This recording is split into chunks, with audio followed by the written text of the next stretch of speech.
What's good, you know, it's villainous Overthrow Media, and we're about to do a collaboration with Ronan Youngblood. We're about to talk about electoral politics, actually more so the response white folks had to us not supporting it, when we come right back. Walking through the crease and the cracks of the streets, struggling for some food and a bed to sleep, while trying to cause overthrow. I'm feeling weak, ideology buff. Posted the Why Voted Nobody video. I got a lot of responses, and I ended up actually posting it because of seeing Ronan Youngblood's video and seeing how people were responding to them, like super anti-black, super white supremacists in their conduct, hella microaggressions, some shit just straight up blatant. And this is from the so-called left, right? The Democrats, really, which are right-wing, but we'll get into that a little bit later. But one of the things I noticed most when I was getting those responses is I got it from white folks and bourgeois folks. And one of the things that they kept trying to tell me, they kept saying, because I'm not voting, I'm being very privileged. The irony cannot help but strike me, because to give a little bit about me, I'm an MC, an activist, organizer, grassroots, been an organizer for 12 years, and I came out of prison. That is how I got politicized, you know what I mean? I grew up on Section 8 and with literally holes in my clothes and having nothing, you know what I mean? So all these very affluent folks that are trying to criticize the fact that I don't vote and saying it's privilege, the irony just blows my mind. Because they're the ones that gain from the elections. Because those are the bottoms not to gain a damn thing. You know what I mean? But fatter prison sentences. More people deported. People are right to like question the right. Because the right is not our friends either. They're just as bad. But like we got to see this dichotomy not being real. And the fact that all these folks who have a lot of material gains from the system being what it is, trying to call me privileged when they say I should vote for Biden. Biden, mind you, is the person who pushed forward the crime bill and literally incarcerated a lot of my community. Literally my whole community is gone. And like when I went to prison, it was like a high school reunion. These things were direct consequences of Biden's actions, of Hillary's actions, of Bill's actions, yeah, and even Bernie's actions. And so when we see and you try to push that I should vote like it's sort of the betterment of, I have people literally saying the betterment of minorities and oppressed people. I'm like, yo, who are you talking to though? Like, who are you saying this to coming from your space of privilege? And I'm like, bro, I'm saying literally it's not beneficial. Like, literally, Biden's actually going to be worse. However, there's no way hell I'm voting for Trump either. Man, what you mean? I'm not voting for any of these people, so I vote for nobody. And that's just what it is, because I don't have a horse in this race. And it's not just about me as an individual, it's about my community as a collective. And another thing they try to say about privilege is like they don't even want to look at the facts that are laid down because they're too busy dismissing black voices. They're too busy trying to make sure that we can't elevate our voice because it doesn't fit the narrative that they want to make about America. But the narrative about America being a representative democracy is a lie. I mean, yeah, representative democracy, I guess, but it's not representative, you know? And also the problems with it, especially when you're sitting on colonized land. And it was really interesting when we dive deep into it, because it felt like the condescension and the dismissal of voices was literally foundational within the way they maneuvered. And this is like the left is supposed to be anti-racist, right? And there was actually one point where this cat told me to read a book, and I was like, okay, cool, but read Frantz Fanon and get back to me. And his response was no. Wait, so you don't want to read one of the colonial minds of the present era? Like, bro, like literally, if you want to talk about movements for justice and liberation, you can't not talk about Frantz Fanon. You know what I mean? And that's just being real. Now, if you were embedded in the system and the voting is the way you want to handle it, then I guess, yeah, you can go whatever direction you want with that. It really astonished me how people would even call us like supporting fascism because we wouldn't vote for a fascist named Biden.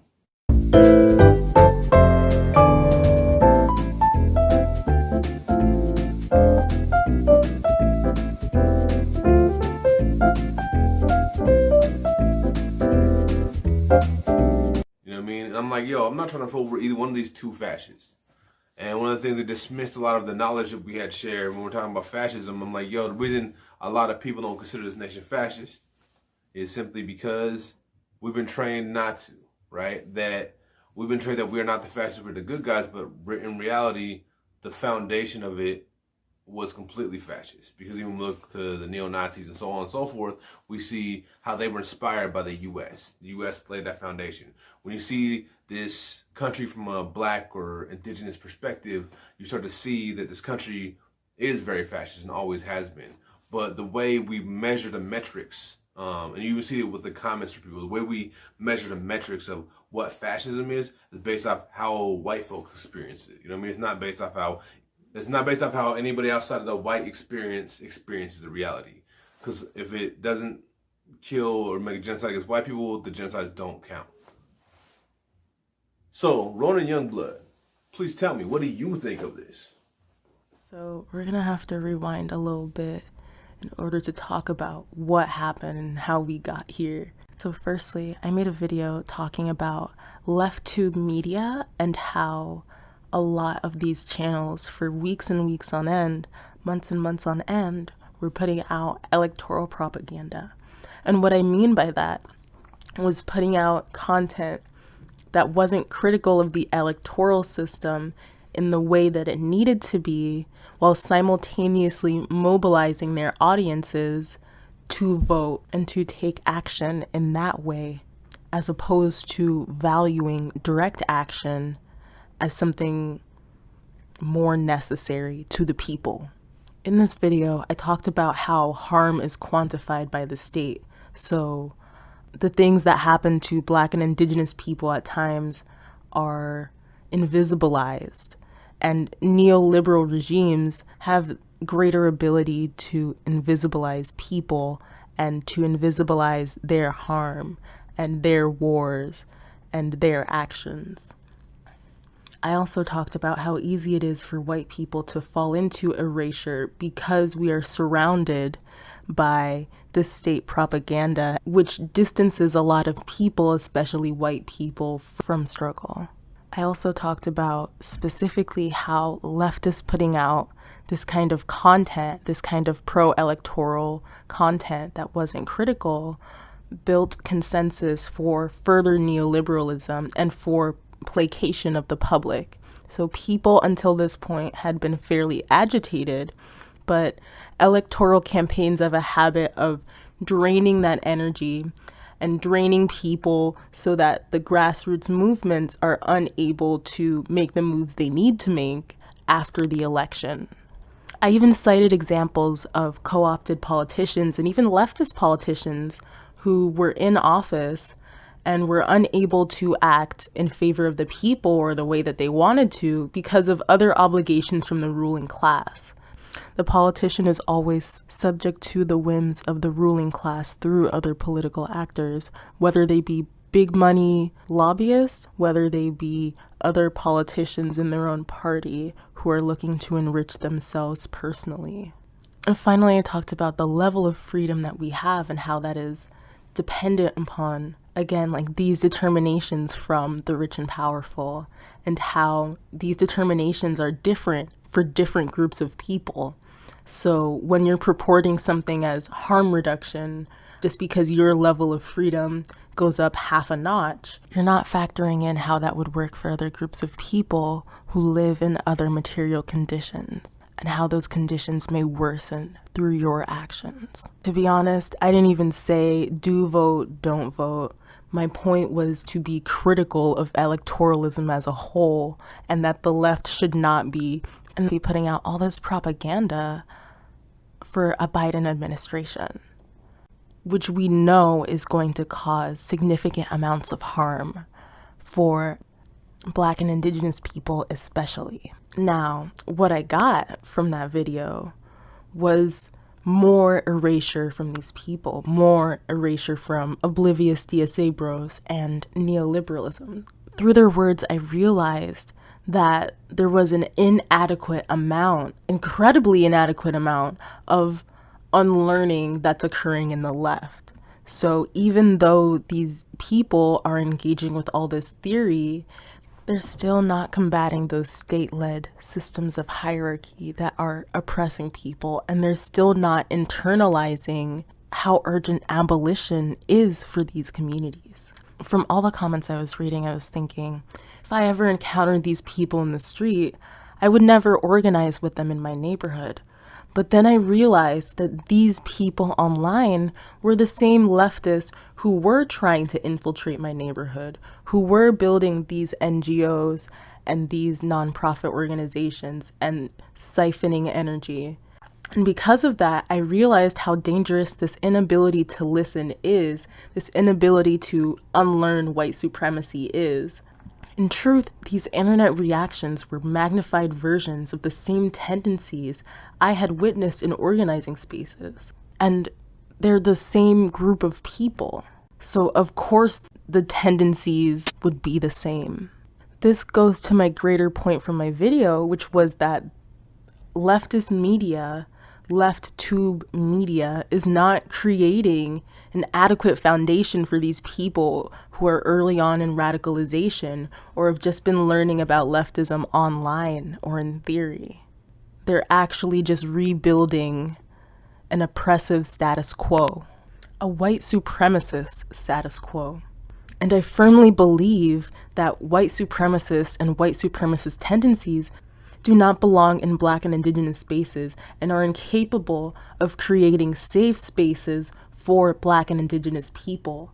And that was difficult because in my mind, connecting those dots, it rendered a lot of the left thoroughly unsafe. White people, bourgeois people, some of these so-called leftists, they are all unable to even conceptualize joint struggle or even do the bare minimum for Black and Indigenous people in the United States, which is active advocacy through movement building, at least.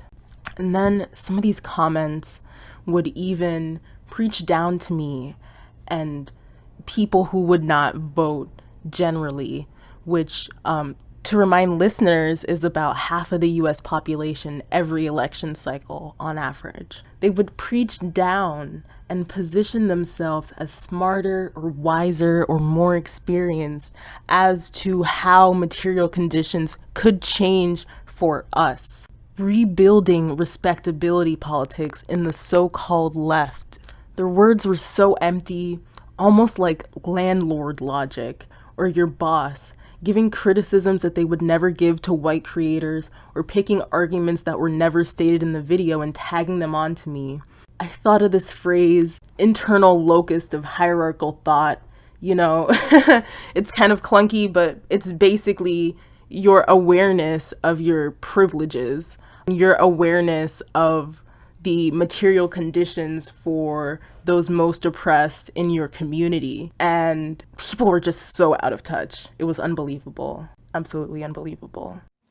Yeah, so after like really diving into addressing like the way that white supremacy shows up in the left and the way that it has been used as a weapon against Black and brown voices that are revolutionary voices, I feel like we should dive into like the assertion of like why we should trust the white folks, right? This assertion that we should automatically grant them trust when they have not earned a bit of it, you know?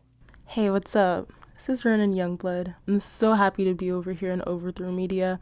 I'm so happy to be here with the hashtag Villain Squad. That's what's up. So make sure you leave it a like. Make sure you subscribe as well and leave a comment so that we're able to keep this dialogue going about electoralism and about what is going on contemporarily in the left. So here's the thing, this video really isn't over though.